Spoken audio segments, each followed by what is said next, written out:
again, everybody. Once again, I am Pastor Katie Emery, and you are tuning in to the course on the Pentateuch.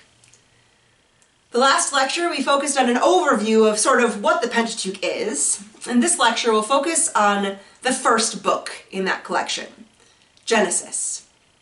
As I mentioned in the previous overview lecture, Genesis is a book that is filled with some of the most famous stories in the Old Testament, and also with some of the most recognizable people in the Old Testament. Because it is such an important part of the history and narrative of our faith, we've split Genesis up into 2 lectures. This is the first one. Generally, the book of Genesis is broken up into 4 sections, according to the central characters in those chapters.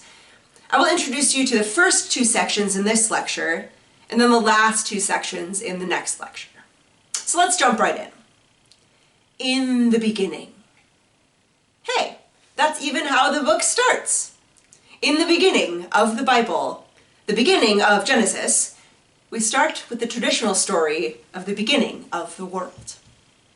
The first 11 chapters of the book of Genesis are what are called the prehistorical stories.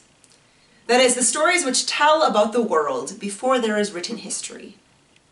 The stories we read in those chapters tell of situations before people were generally writing things down. So those stories are passed down from generation to generation in oral tradition, telling the stories with their voices, remembering the stories because of the crazy things that happened. That's part of the reason that some of these stories seem a little out there, or why sometimes there seem to be more than one story about the same event, with contradictory details at times. For example, right at the beginning of the Bible, you might notice that there are 2 creation stories. One goes from the first verse, chapter 1, verse 1, through chapter 2, verse 3. And the other goes from chapter 2, verse 4, through chapter 2, verse 25. 2 different stories. There are similarities between the stories, but there are also some marked differences. How many days did creation take? And how was humanity created? Depending on which version you're reading, the answer to those questions would be different. Both creation stories were oral traditions of how the earth was made, and both stories made it into our scriptures, even though they seem contradictory. They give a vision of who God is. The facts of the stories are not the most important pieces of these stories, nor is the specific historical accuracy. The importance of these stories is to show that from the beginning of time, God was in relationship with the earth and all that was on it, even when it was a formless void. And that it was God who created it, no matter how long it took, or what order things evolved, whether it was a 7-day creation or an evolution over many, many years. God created, and it was good. And that's the point. That's what we learn here in the creation story, in both of them. The same is true as we progress through the first 11 chapters of the other stories we read there. The interaction between the serpent and Eve may never have happened in a factual way, but it gives context and personification to the introduction of rebellion and sin into the world. Noah, as a person, may never have existed, and there is no historical record of him specifically, but we do know that there was a great flood in the Near East that destroyed things and killed many animals and humans. There are other writings from other areas in that region which also speak of a flood that are not Jewish stories. Assigning names to characters helps to tell the true story of what happened in the world, whether or not they're factual, and how God showed up with and for people, even if those people were not named, actually Adam, Eve, or Noah. Before there was written history, there was a story. And that is what we find in the first 11 chapters of Genesis. The second section of Genesis begins in chapter 11, verse 29, with the introduction of a very important man whom you may have heard of.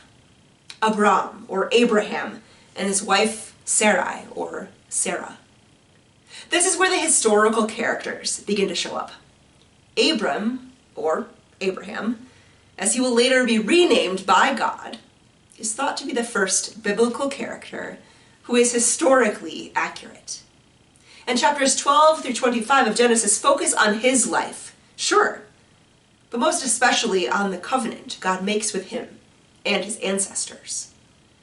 This is the covenant that God continues to refer to for generations to come, long after Abraham has passed away.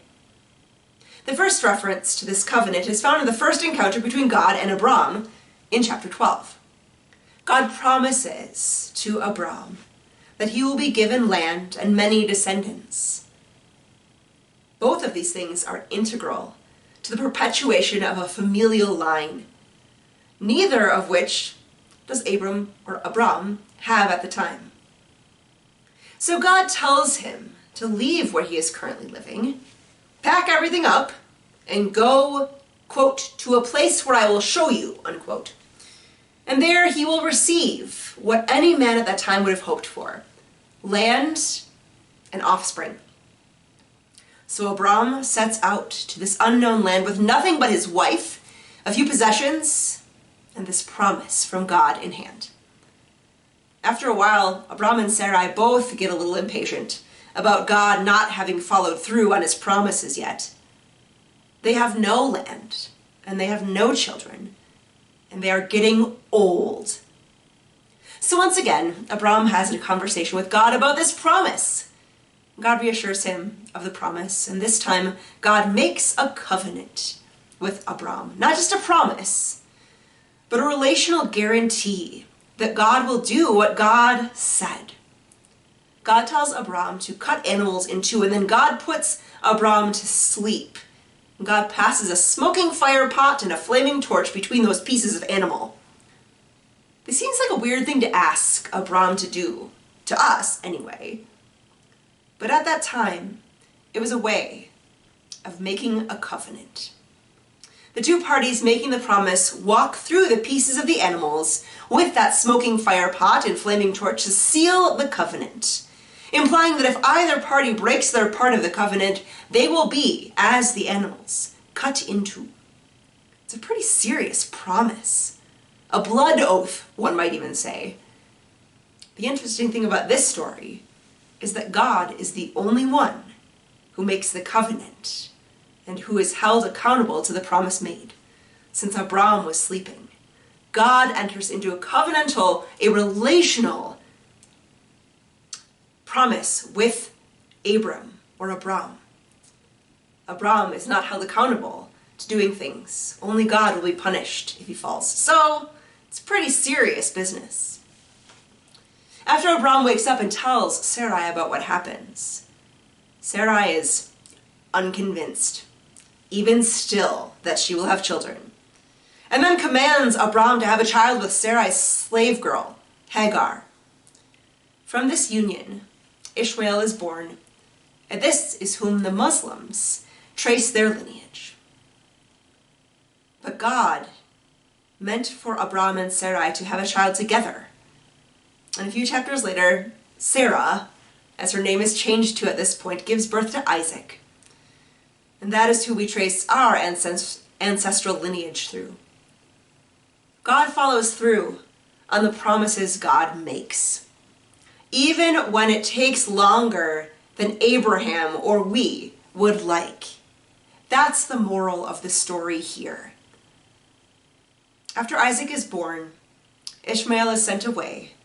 But because God made a promise to Abraham that he would take care of Abraham's ancestors, God took care of Hagar and Ishmael as well. After Isaac is grown up and he marries his wife Rebekah, we move to the next section of Genesis. But that's a story for the next lecture. Thanks for joining me to hear about these first two sections of Genesis. Join me next time to hear what's next. See you later, everyone. Bye.